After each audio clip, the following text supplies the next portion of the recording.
All right, let's talk today about IVF, okay? Not just like what it is, a lot of times you know that, but honestly about how to prepare, okay? So, first of all, this light is great today. I'm like glowing. So the first thing that I want to bring up is that a lot of the clients that I work with have gone through IVF and they have failed their cycle.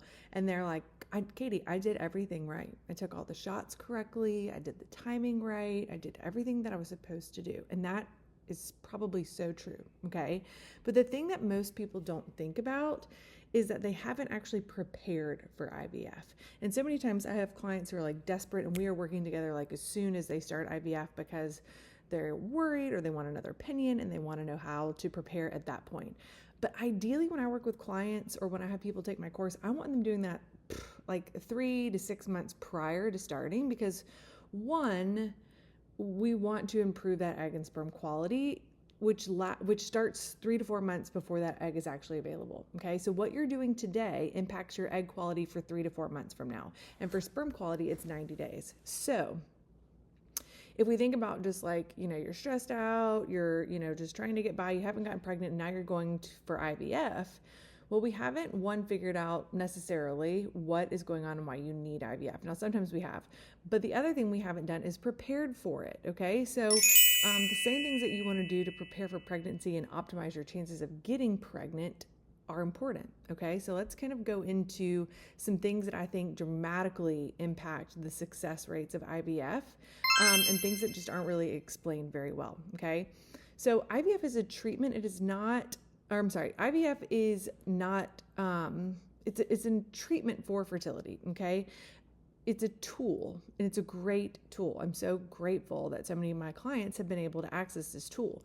But what it does is it kind of bypasses ovulation and tubal barriers. So if you're having difficulty or you're not ovulating, or if you have some sort of anatomical blockage to where egg and sperm cannot meet because your anatomy issues, so blocked tube, really severe endometriosis, things that your anatomy is not allowing things to move the way that it's supposed to, okay?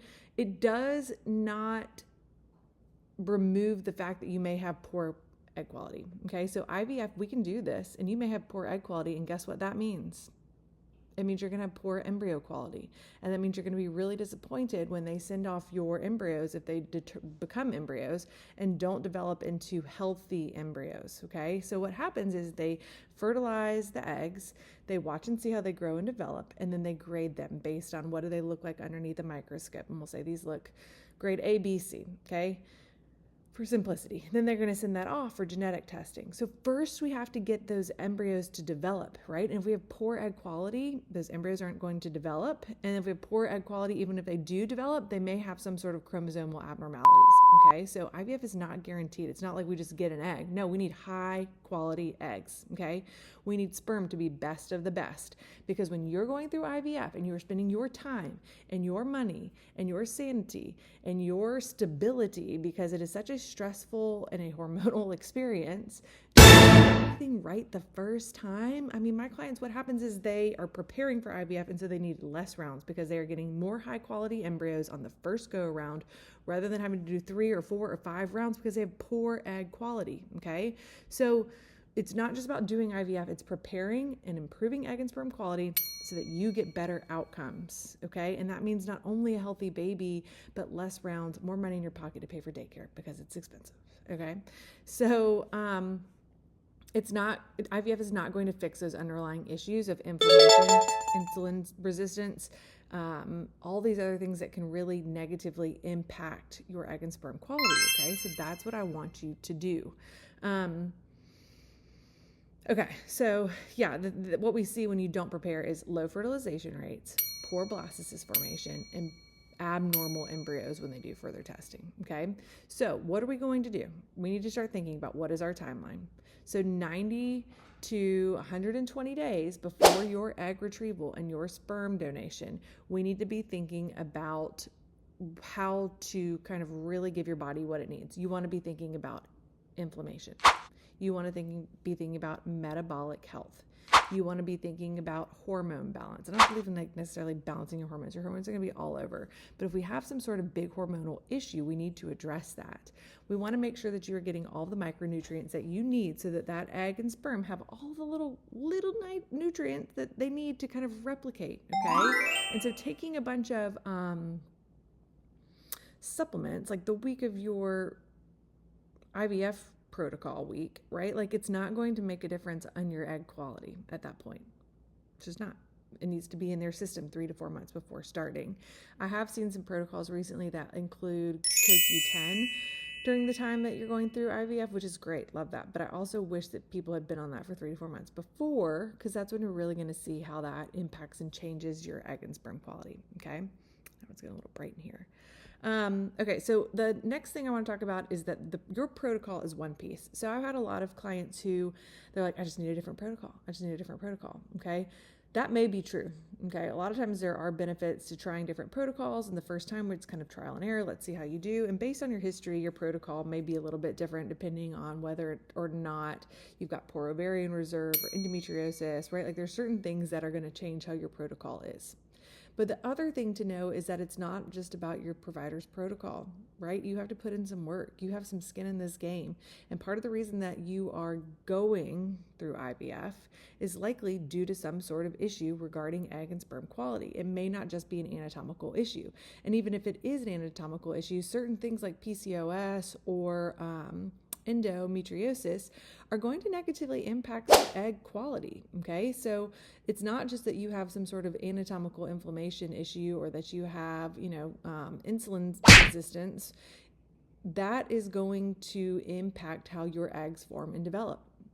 Okay, and if we have a bunch of inflammation going on in the body, your body's going like, oh, we got to put out all these fires. We got to put out all these fires. And they're not going to spend that energy. They're not going to use that nutrition to feed and help the cell development of your eggs, because that is lower on the priority list. So then when you show up and do IVF, we're just not going to have that, taken care of. So we want to make sure that your thyroid is not just functioning, but it's functioning optimally. We want to make sure that insulin resistance is being treated, that we are kind of keeping blood glucoses as steady as possible, which is why I love a CGM, because you can actually watch it in real time. I would highly recommend doing a CGM 3 to 4 months before your cycle, so that you're learning and like paying attention and you're being accountable for it too, right? Like it's one thing to know like, ooh, if I eat this, it might spike my blood glucose. It's another thing to be like, ooh, I see it on my phone in real life and I know what I've done to myself, right? So I think the accountability portion of the CGM is really nice because, again, you're seeing in real time, like if I eat this rice and chicken, what is it doing to me? If you are, skipping breakfast or you're, not having a good balanced meal, you're going to get a notification because your blood glucoses are spiking. And that's kind of like a knock on your eggs right there. Okay? So we want to minimize those spikes. We want to reduce inflammation, especially related to endometriosis. We want to make sure that we are improving sperm quality as well to kind of reduce that sperm fragmentation, to kind of make sure that we are optimizing the sperm quality and morphology and how it is moving. Okay, so that's important as well. And again, we want to make sure that uterine lining is good and kind of paying attention to all those things before we do the round of IVF. Okay, so IVF, it is an incredible tool, but it does not replace the need to improve egg and sperm quality before you show up and do your round. Do your consult, that's fine. Get prepared, get some dates, set some expectations regarding timing, regarding planning, regarding finances and insurance. Like, get that information and start preparing as you are meeting with your IVF providers for improving egg and sperm quality. And I know that you will have better outcomes. Okay, so do that, save yourself. If you are interested in learning more and you're like, okay, I definitely need to do that, what do I do? I've got several ways of working with me. I do one-to-one. I think that's great. I do deep dives with people, which just helps me understand what's going on and gives you some very distinct things on what you need to do to move forward. I also have a course for those people who kind of want to do self-paced or want a cheaper option. And I also host like free webinars, and do classes locally here in Chattanooga on just kind of some of the basics, things that you need to be looking for, red flags, and how you need to address that, conversations to have with your healthcare provider, and how to advocate for yourself. Because a lot of times people, like myself, got pushed into doing IVF and didn't actually need it. So I think that there's a big issue as well in our medical community, that if people aren't getting pregnant within a certain timeline, we're not actually working it up first. We're just sending you to IVF when there are so many things that you can be doing in the meantime, not necessarily even just like with a workup, but with things that you can be doing on your own to improve your egg and sperm quality, whether that is changes or some, mild modifications to your diet, supplementation, toxin reduction, all these things that we know impact your egg and sperm quality. Okay. So, there's my high horse, one of them. Okay. If you have questions, drop them below. I would love to answer them.